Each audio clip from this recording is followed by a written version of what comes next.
안녕하십니까. 건강한의사 박철현입니다.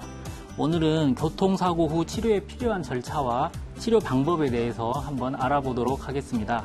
제가 교통사고 후에 치료를 접수하는 과정에 대해서 일단 그림으로 한번 준비를 해봤는데요. 일단 사고가 발생하고 나면 가장 먼저 사고 접수를 해야 됩니다. 사고 접수를 하고 나서 치료할 필요가 있을 정도로 통증이 느껴지신다면 그 다음에는 대인 접수를 추가로 하셔야 되고요. 대인 접수를 하시고 나면 접수 번호를 받게 되는데 그 접수 번호를 가지고 가까운 의료기관을 방문하시면 되겠습니다. 의료기관을 방문하시면 그 병원에서 접수 번호를 가지고 지불보증서를 해당 보험사에 요청하게 됩니다. 지불보증서에는 어떤 내용이 들어있냐면 이 환자분을 치료해도 되는지, 그리고 이 환자분이 얼마 동안 혹은 치료비가 얼마까지 보장이 되는지에 관한 내용이 기재되어 있고요. 그 자료가 병원으로 회신돼서 넘어오면 그 다음부터는 그 환자분이 본인의 치료비 부담 없이 치료비를 따로 내지 않고 교통사고로 인한 치료를 받을 수 있게 됩니다. 다음으로는 교통사고 통증 유형과 질환이 어떤 것들이 잘 나타나는지에 대해서 한번 살펴보도록 하겠습니다. 일단 영유아기에는 영유아 같은 경우에는 급성 스트레스 장애와 경기가 가장 많은 편입니다. 영유아들은 아직 말을 제대로 표현할 수 있는 나이가 아니거나 혹은 의사표현 전달력이 부족한 경우가 많기 때문에 보호자분들이 이 아이들의 상태를 세심하게 관찰하실 필요가 있습니다. 예를 들어서 평소에 잘 먹던 아이가 밥을 잘 안 먹는다든가, 잘 자던 아이가 자다가 깨서 울기 시작한다든가 보채기 시작한다든가 이런 증상들이 보이면 치료를 꼭 하실 필요가 있겠고요. 청소년들 같은 경우에는 어른들보다 관절이나 몸이 유연하기 때문에 심각한 부상보다는 가벼운 불편감이나 가벼운 염좌질환이 많은 편입니다. 하지만 아이들이 활동을 할 때 불편감을 호소하거나 혹은 공부하러 앉았을 때, 책상에 앉았을 때 관절 통증이나 불편감을 이야기한다면 그것도 또한 꼭 치료를 해야 되는 케이스라고 할 수 있겠습니다. 성인 같은 경우에는 염좌와 파열이 좀 많은 편이고요. 특히 추간판 질환, 디스크라고 부르는 질환이나 신경통, 그리고 기존에 아팠던 질환이 있었다면 그 질환이 재발하는 경우가 많습니다. 사고 초기에는 사고 초기 3일간은 심신이 굉장히 놀래있고 한 상태이기 때문에 두통이라든가 긴장성 두통 혹은 어지러움, 소화장애, 메스꺼림, 불면증 같은 자율신경계 증상들이 좀 많이 나타나는 편이고요. 일단 3일이 지나가고 나면 그때부터는 이제 본격적으로 통증이 나타나는 시기가 보통 되게 됩니다.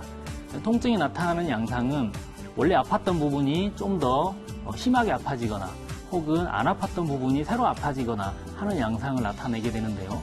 예를 들어서 사고 당시에는 2, 3일간에 뒷목만 아팠는데 좀 지나면 어깨가 아프고 팔꿈치가 아프고 손목이 아프고 이런 식으로 퍼지거나, 허리가 잠깐 아픈 것 같아서 예사롭게 생각하고 그냥 넘어갔는데 골반이 아프거나 무릎이나 발목까지 아파지면서 다리가 저리는 증상, 혹은 심하게는 야간에 통증이 심해지는 증상, 이런 식의 양상으로 통증이 확대되는 기간이 있게 됩니다. 그리고 노인분들 같은 경우에는 평소에 몸에 수분 양도 부족하고 뼈도 약하신 분들이 많아요. 그렇기 때문에 이런 분들은 골절을 특히 주의하셔야 되는데요. 골절하면 굉장히 많이 아플 거라고 생각하는 분들이 많아서 적당한 통증이 있으면 골절을 의심하지 않는 경우들이 많거든요. 연세가 지나치게 많은 분들이나 아니면 골감소증이나 골다공증을 가지고 있는 분들은 큰 사고가 아니더라도 작은 충격만으로도 골절이 생길 수 있기 때문에 만약에 그전과 다른 통증 양상이 느껴지거나 부어있는 부분이 잘 가라앉지 않는다, 이런 증상들이 생기면 즉시 추가적인 영상학적 검사를 해보시는 것이 좋겠습니다. 다음으로 교통사고 치료법의 종류와 특징에 대해서 설명을 드리겠습니다. 물리치료는 크게 이제 따뜻한 치료와 차가운 치료로 나눌 수 있어요. 따뜻한 치료는 혹은 그 다음에 간섭하는 ICT 같은 이런 물리치료는 연부 조직을 부드럽게 해서 몸이 치료되기 좋은 상태로 만들거나 혹은 치료된 몸을 마무리할 수 있는 그런 의미가 있고요. 만약에 다친 부분이 지나치게 부어 있거나 뜨겁거나 부종이 너무 심하고 멍이 많이 들어있는 상태라면 아이스팩이나 차가운 한랭 치료를 하는 것이 좋겠습니다. 그리고 추나 치료는 단순 추나와 복잡 추나, 특수 추나로 나눌 수 있는데요. 단순춘화는 근막이나 근육, 인대, 관절들을 치료해서 통증을 줄이고 유연성을 확보하고 그 다음에 움직임 제한이 있는 경우에 그 제한을 해결해주는 그런 효과가 있고요. 복잡춘화는 관절이나 뼈가 틀어져 있는 경우에 그것을 교정해주는 술기가 되겠습니다. 그리고 특수춘화는 탈구가 있는 경우에 탈구를 교정하는 특수한춘화법이 되겠습니다. 부항은 사혈을 하지 않고 부항을 하는 것을 건식부항이라고 하고, 사혈을 하고 부항을 하는 것을 습식부항이라고 합니다. 부항은 부항 부위의 노폐물이나 어혈들을 빠르게 제거하고 회복 속도를 높여주는 효과가 있습니다. 침은 일반적인 침 치료가 모두 가능합니다. 그렇지만 그 중에 침 맞기 싫어하는, 침을 맞는 걸 무서워하는 아이들을 위해서 통증이 없지만 효과 좋은 스티커 침 같은 것들도 많이 있기 때문에 연령대 상관없이 부담 없이 침 치료를 받으실 수 있습니다. 약침은 손상된 조직의 회복력을 높여주고 저림이나 이런 증상에 특히 효과가 좋고요. 봉독은 소염작용과 항염증 작용이 매우 탁월하기 때문에 부어있거나 염증이 있는 부분, 그리고 굉장히 만성화된 통증, 이런 부분에 대해서 많이 쓰는 아주 효과 좋은 치료법이 되겠습니다. 표에는 나와있지는 않지만 정말 중요한 치료가 한 가지가 한약이 되겠는데요.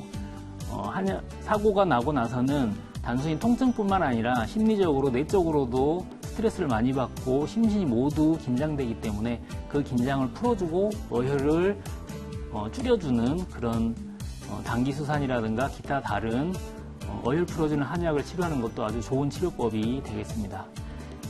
지금까지 교통사고 후 치료에 필요한 절차와 치료법에 대해서 알아봤는데요. 일반적으로 교통사고로 인한 통증은 사고의 크기에 비례하지 않고 평소 그 사람의 몸 상태와 더 연관이 많은 경우가 많습니다. 그래서 사고가 크지 않다고 해서 혹은 증상이 약간 경미하다고 해서 가볍게 보고 치료를 안 할 것이 아니라 불편함이 조금이라도 느껴지면 가까운 한의원을 가셔서 치료를 하신다면 후유증 예방의 지름길이 된다고 볼 수 있겠습니다. 이상 건강한의사 박선인이었습니다.